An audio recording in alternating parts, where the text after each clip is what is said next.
오늘은 이제 사도행전 제가 계속 설교를 해왔는데요. 마지막 시간입니다.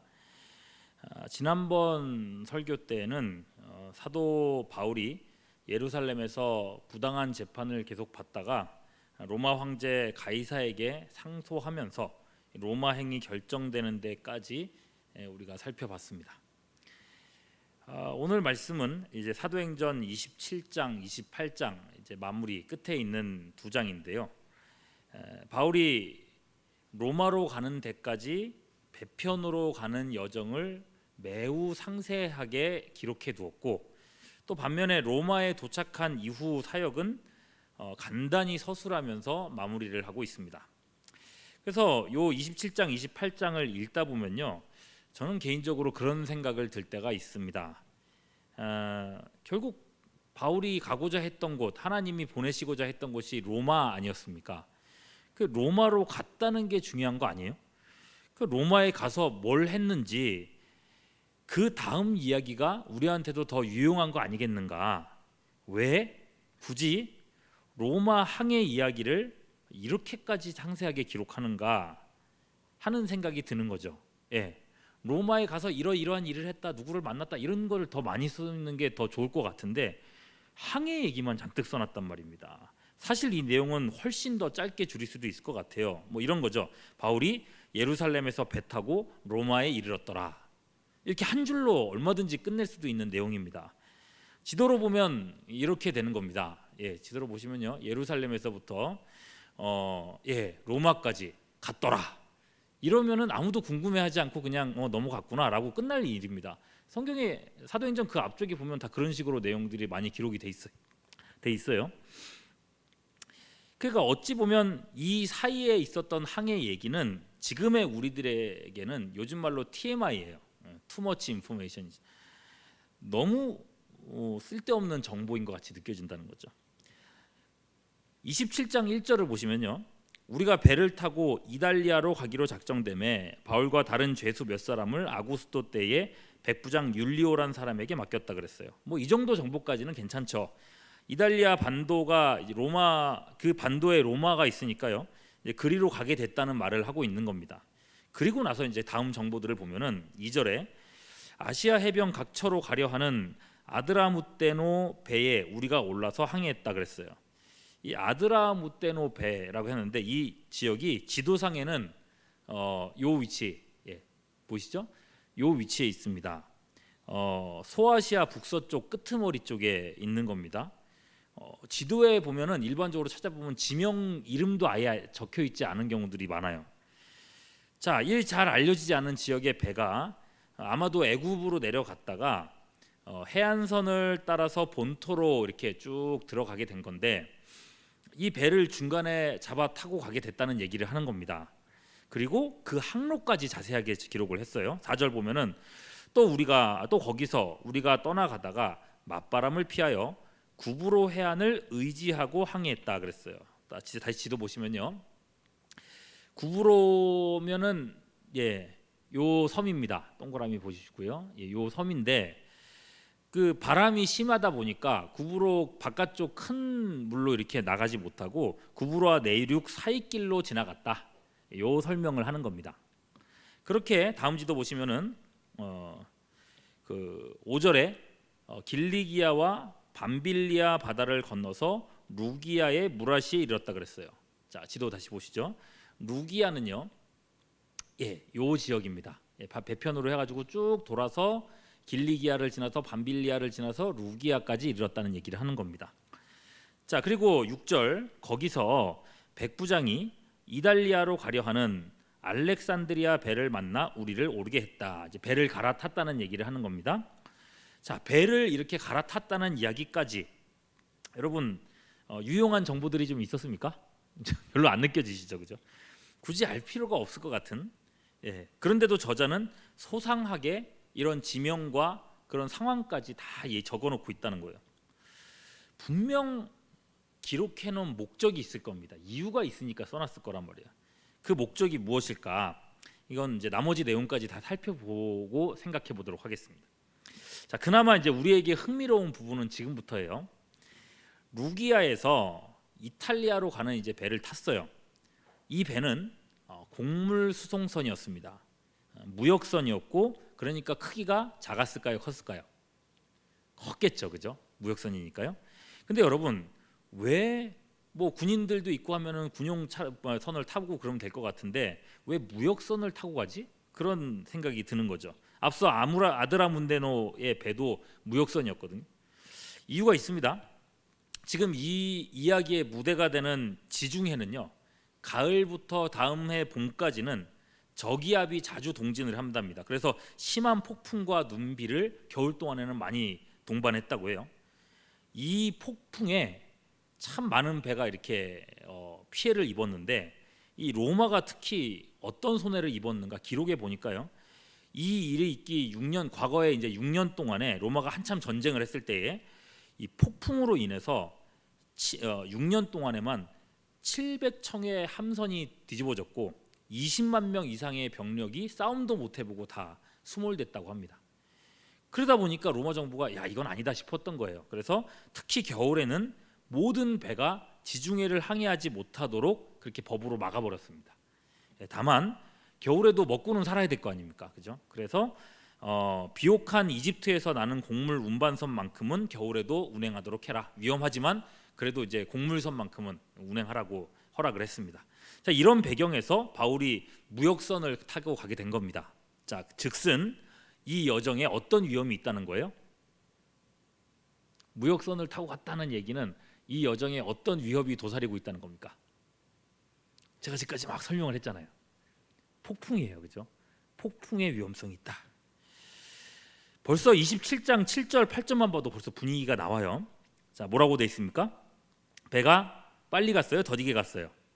더디게 가서 여러 날 만에 간신히 니도 맞은편에 이르렀다 그랬어요, 그죠? 간신히. 풍세가 더 허락하지 아니므로 바람이 계속 불어서 살몬의 앞을 지나 그레데 해안을 바람막이로 항해하여 또 뭐라 그랬어요? 간신히 나오죠, 그죠? 그 연안을 따라 미항이라는 곳에 이르니 라세아시에서 가깝더라 그랬습니다. 간신히라고 하는 말이 2번 나오죠. 그림 보시면요, 사진에 그 지도 보시면요, 분명 원래의 계획은 이렇게 직선으로 이렇게 루기아에서부터 로마까지 쭉 나가는 직선 항로의 이동이 원래 계획이었을 거예요. 7절에 보면요, 니도가 루기아의 서쪽에 있습니다. 루기아에 있고 그 서쪽에 있는 데가 리도예요. 그러니까 이대로 해서 쭉 서쪽으로 가려는 계획이었어요, 원래는. 그런데 본문 말하는 것처럼 풍세가 허락하지 않아서 바람 때문에 그대로 서쪽으로 가지 못하고 남쪽으로 내려가 버린 겁니다. 떠밀려서요. 네, 내려온 거 보시죠? 네, 이것도 화살표 그림 참, 네, 예술 아닙니까? 네. 한바트면은 바다로 훅 하고 휩쓸려 나갈 뻔했는데 말 그대로 간신히 그레데 섬 미항에 정박할 수 있었다라고 얘기를 한 겁니다. 자, 그림 다음 그림 보시면요, 예, 여기 보이시죠? 이 그레데 섬이 가운데 있고요, 미항, 예, 클릭 좀 해주시죠. 네, 미항이 저 밑에, 네, 저 위치입니다. 지금 미항에 도착한 것만도 천만다행이었다는 걸 알 수 있어요, 그죠? 여기까지도 너무너무 고생을 해서 온 겁니다. 9절 보시면요, 여러 날이 벌써 걸린 거예요. 거기서부터 거기까지 그 얼마 거리가 되지도 않는데 너무 많은 시간이 걸렸고, 금식하는 절기가 이미 지났다 그랬죠. 그래서 항해하기가 위태롭다 그랬습니다. 여러분, 금식하는 절기면 이스라엘에게는 대속죄일이고 유대력으로 7월 10일입니다. 근데 일반력으로는 3개월 정도, 2개월, 3개월 정도 차이가 나기 때문에 일반 달력으로는 이제 월력으로는 이제 한 9월 말 10월쯤 되는 거고, 겨울에 들어선 기간이에요. 바울의 판단에 이 시기에 더 이상 항해는 무리다라는 생각이 들었습니다. 그래서 10절 보세요. 말하되 여러분이요, 내가 보니 이번 항해가 하물뿐 아니라 우리 생명에도 타격과 많은 손해를 끼치리라라고 바울이 경고했어요. 그럼 여러분, 다른 사람도 아니고 어떻게 바울이, 뱃사람도 아닌 뭐죠? 아니면 베드로가 얘기를 했다 그러면은 베드로 어부니까 그럴 것 같은데 바울이 이렇게까지 뭐 잘 알 수가 있나 싶은 생각이 들어요. 그래서 여러분, 고린도후서 11장 25절 말씀을 보시면 이렇게 적혀 있습니다. 같이 한번 읽어보시겠습니까? 시작.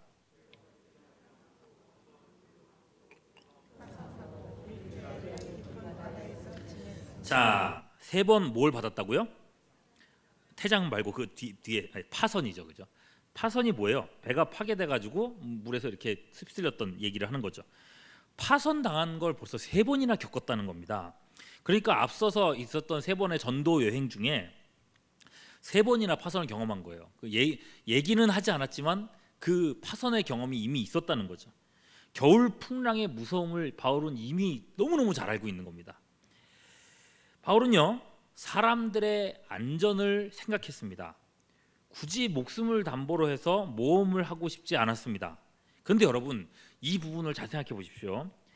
하나님은 바울에게 분명히 너는 어디에 가서요? 로마에 가서 복음을 전하게 될 거다라고 몇 번이나 약속을 하셨습니다. 그죠? 그러면은 바울은 그거를 믿었을까요? 안 믿었을까요? 믿었겠죠. 그럼 이 항해가 어떻게 되든 배가 뒤집어지든 깨지든 어떻게 되든 바울은 살까요? 죽을까요? 살겠죠. 왜? 하나님이 약속했으니까요.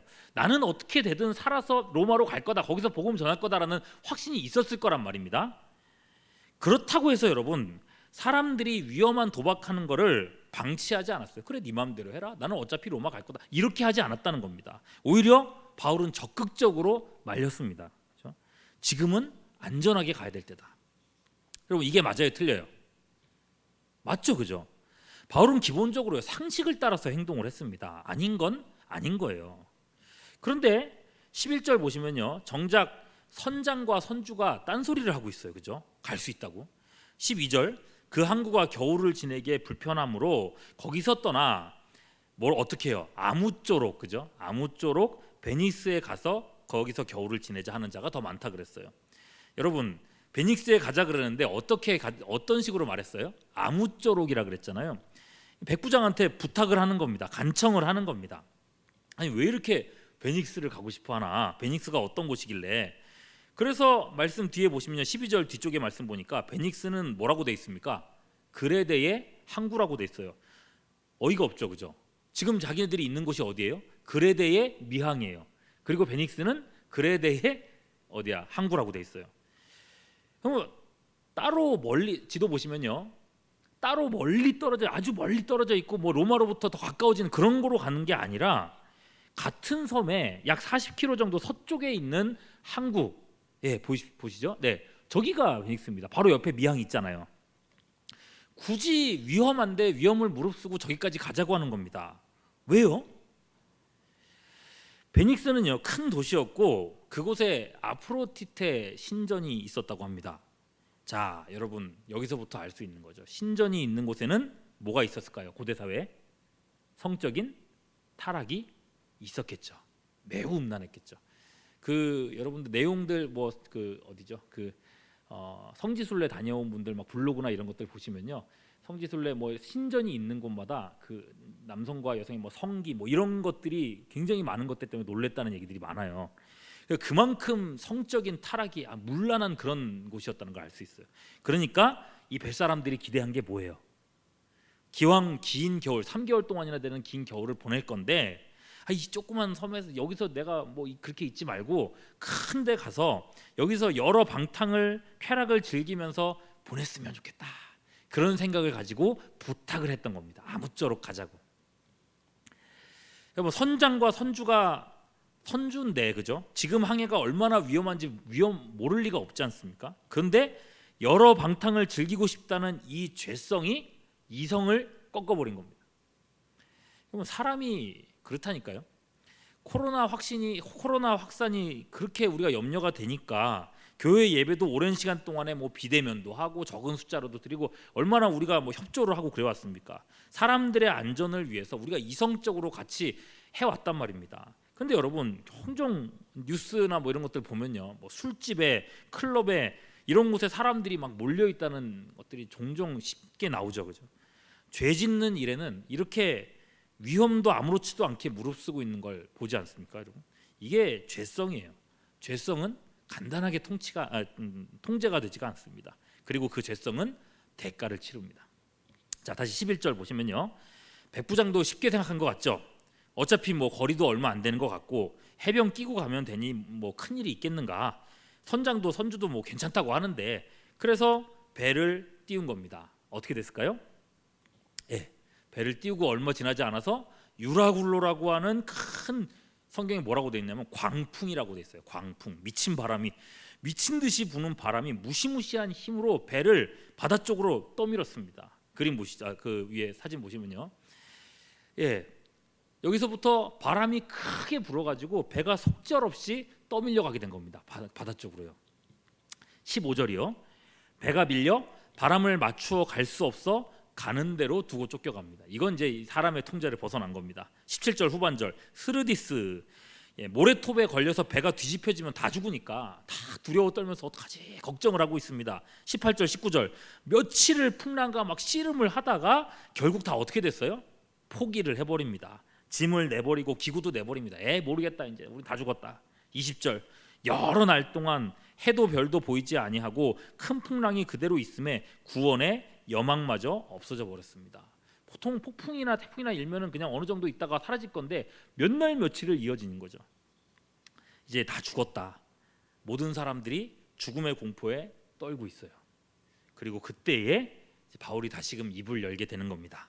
21절, 여러 사람이 오래 먹지 못하매 바울이 가운데 서서 말하되 여러분이여 내 말을 듣고 글에 대해서 떠나지 아니하여 이 사격과 손상을 면하였다면 좋을 뻔했느니라. 보세요 여러분, 이제는 바울의 말이 들릴까요 안 들릴까요? 그죠? 미항에서 막 고집 부릴 때는 바울의 말이 들렸을까요 안 들렸을까요? 안 들렸겠죠. 그죠?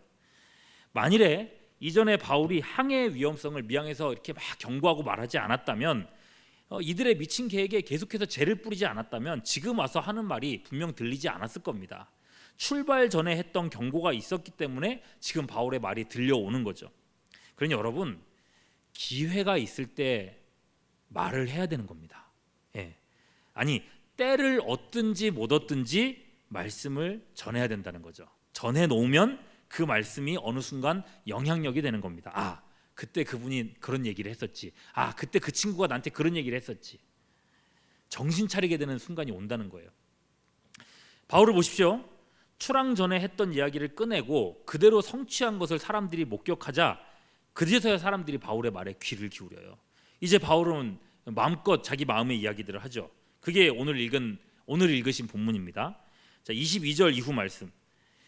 자, 내가 너희를 권하노니 22절이요. 이제 너희는 안심하라. 너희 중 아무도 생명에는 손상이 없겠고 오직 배뿐이리라. 23절. 내가 속한 바 곧 내가 섬기는 누구요? 하나님의 사자가 어젯밤에 내 곁에 서서 말하되 24절. 바울아 두려워하지 말라. 내가 가이사 앞에 서야 하겠고 또 하나님께서 너와 함께 항해하는 자를 다 내게 주셨다 하였으니 25절 같이 읽습니다. 시작.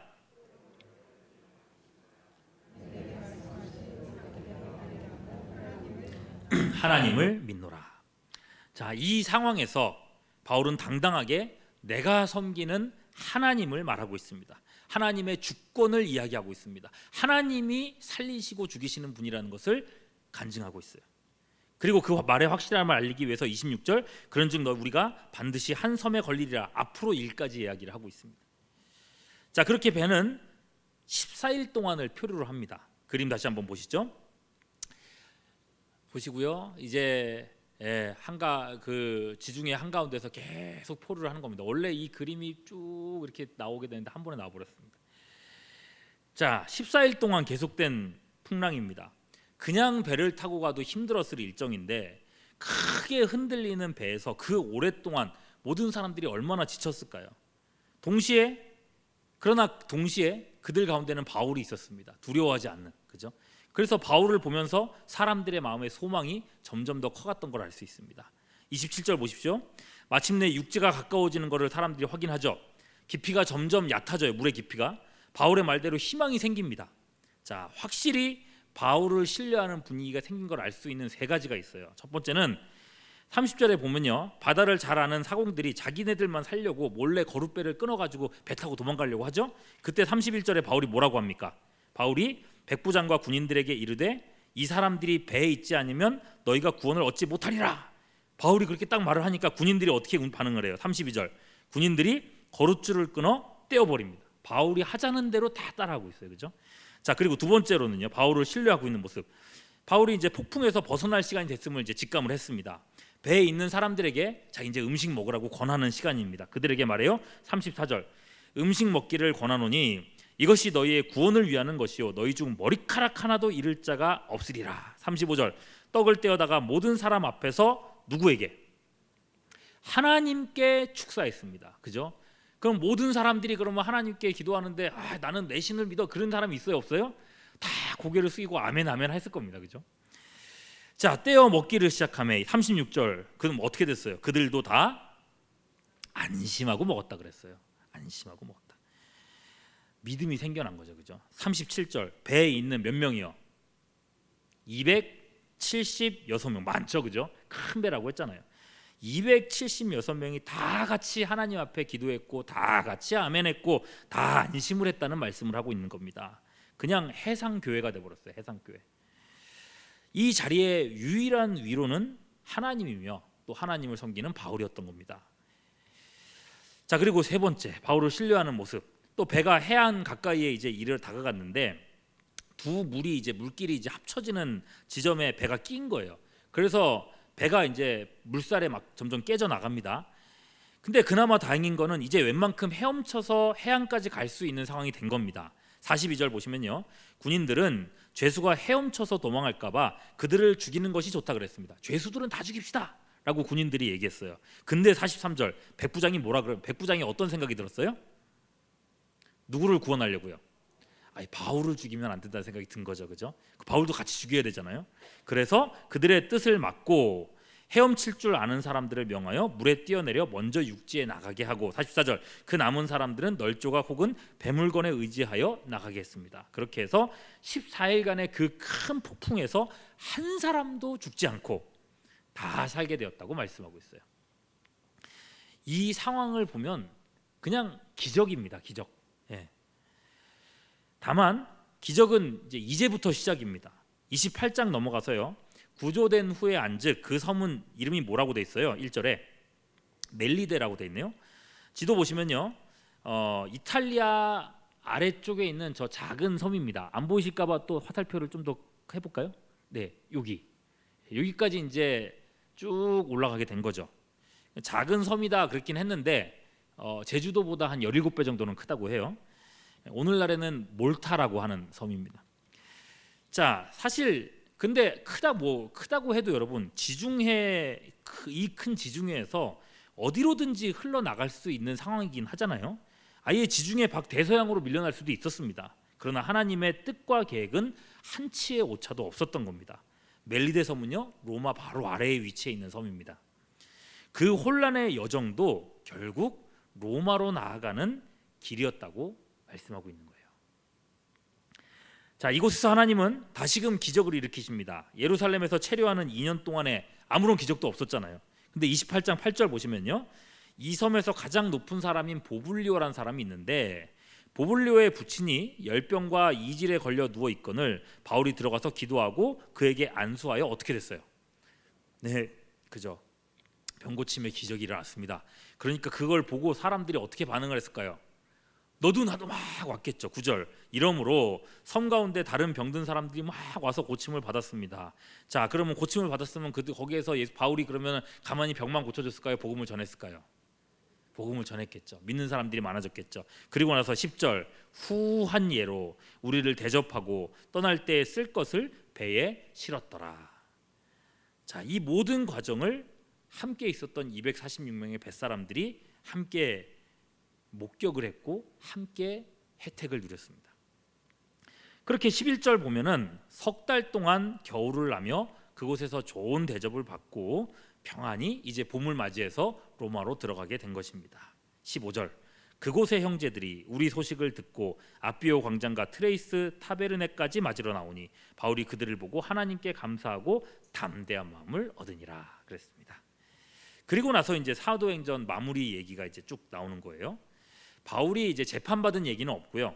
재판을 받을 때까지 가택연금 상태로 있게 됩니다. 이 가택연금이란 것은요, 한 집을 구해서 자신은 그 집 밖 어디로도 나갈 수 없지만은 누구든지 와서 바울에게 설교를 듣거나 가르침을 받을 수는 있는 그런 상태를 얘기합니다. 28장 30절 말씀 보시면요, 거의 끝에 마무리인데요. 바울이 얼마 동안 거기 있었어요? 이태 동안, 그죠? 2년 동안 가택 연금 상태로 있으면서 자기에게 오는 사람들을 다 영접했고, 그리고 어떻게 했어요? 31절 같이 봅니다. 시작.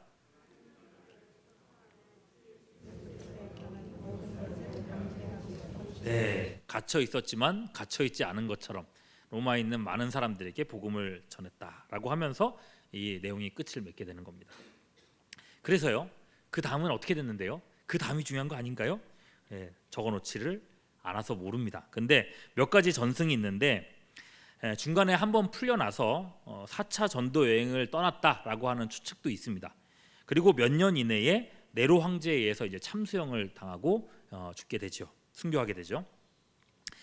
자, 여러분, 이렇게 사도행전 전체가 이제 마무리되는데, 사도행전을 읽고 있으면 항상 드는 생각이 그거예요. 사람은 매여도 복음은 매이지 않는구나. 감옥에 있어도, 큰 폭풍에 있어도 주님의 복음은 멈추지 않는구나. 그걸 우리가 확신을 하게 되는 거예요. 코로나도 막 이렇게 어려운 상황 속에 있는, 그래서 막 사람들과 접촉도 안 되고, 야, 이제 복음을 못 전하는 거 아닌가, 이제 예수 믿는 사람들이 점점 줄어드는 거 아닌가. 하나님은 그런 것과 상관이 있으십니까, 없으십니까? 하나님은요, 하나님의 일들을, 구원하실 사람들을 지금도 구원하고 계신다는 거 확신하면서 나가야 되는 거예요. 자, 이게 전체의 감상이라면 제가 오늘 하려는 말씀은 따로 있습니다. 처음에 드렸던 질문이에요.